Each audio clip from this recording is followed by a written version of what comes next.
Walaloo afuuraa maqaa abbaa kan ilmaa kan hafuura qulqulluu sadan waaqa tokko ameen. Maqaa abbaa kan ilmaa kan hafuura qulqulluu sadan waaqa tokko ameen.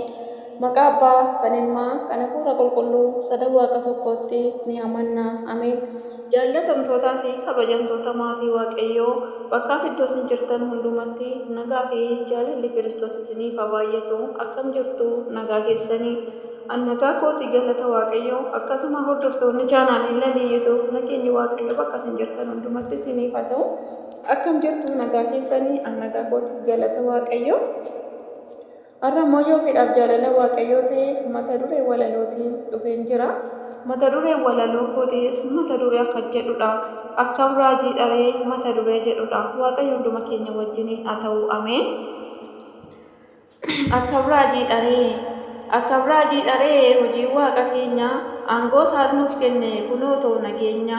Aangoon isaa dinqii hin qabu madaala. Ulfinni Waaqayyoo jecha keenya caala.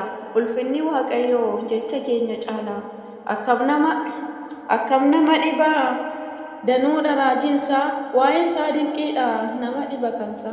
Anaan na dinqeera taanaan dhugaadhaani mootiin isa qofa baruma baraani. Mootiin isa qofa baruma baraani. Samiis ni abbooma lafti kan isaati mootiidha guddaadha baraamma baraatti. Akkam nama dinqaa dhugaan ajaa'iba waa'een hojii isaa hedduu nama dhiba. Waa'een hojii isaa hedduu nama dhiba. Akkam raajii dharee waa'een isaa gooftaani hojiin isaa dinqiidha baruma baraani. Kan hunda abboomu taa'ee too samiirra guddummaan kan jiru biyya lafaatirra.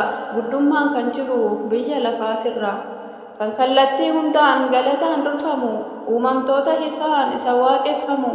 Akkam raajii dharee yoo isa faarsani ergamoonni isaa isaaf sagadanii. Ergamoonni isaa isaaf sagadanii. Argeera hubadhee himamu hijji koo gaarummaa isaa dhufe nama oolcha rakkoo. Iyesuus Kiristoos waaqa waaqotaati madaala hin qabu bakka hundumaatti. Madaala hin qabu bakka hundumaatti. Kan ija nuuf tahee ibsee dukkanicha waa'ee isaa ibsuudhaaf fanoo dhabe jecha. Kan cabaa fayyisu dubbatee sagaleen fayyisaan hin jiru yaa waaqasi malee. Fayyisaan hin jiru yaa waaqasi malee. Kan uumamni isaa marti isa ragaa bahu ajaa'ibumaami dinqii humtuu hamma isaan ga'u. Humtuu isan gitu hundumaanii moha tasumaa eessattuu maaltu amma isaa gaha. Tasumaa eessattuu maaltu amma isaa gaha. Ani argadheera balbala jireenyaa Iyesuus Kiristoos nuufi waaqa keenya mooticha nageenyawwan isaa biyya hundumaadha biyyii fi bantiinsa. Biyya hundumaadha biyyii fi bittaansa. Magaalli Finfinnee kamidha tasuma isumatu soora uumama hundumaa. Barruun isaa bal'aa lafa hunda bita lafaaf samii irratti tasan qabu gita. Lafaaf samii irratti tasan qabu gita. Akkam raajii dharee hojii waaqa keenya maqaa isaatti amannee taanee kiristaana. Kanaaf gammachuudhaan maqaa isaa faarsina isatti amanuudhaan amanamnee baana.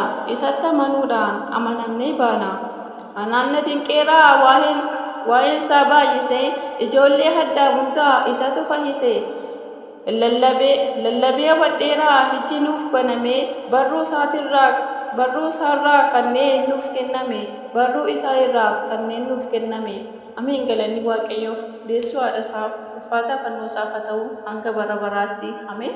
Amma walaloo kutaa ittaanu hundumaa walitti deemuutti nagaa Waaqayyootiin tura. Galanni Waaqayyoof haa ta'u. Waaqayyo gooftaan icciitii dubbii isaa hundumaa ifannoo gochuun amma dhumaatti cimsee nu jabeessee dubbii isaatti jiraannee gonfoo jireenyaa ishee bara baraa akka dhaallu fedhaaf jaalala Waaqayyoo nuuf haa ta'u. Irra deebiin nagaan naaf tura. Nagaa tahaa eebbifamaa ameen.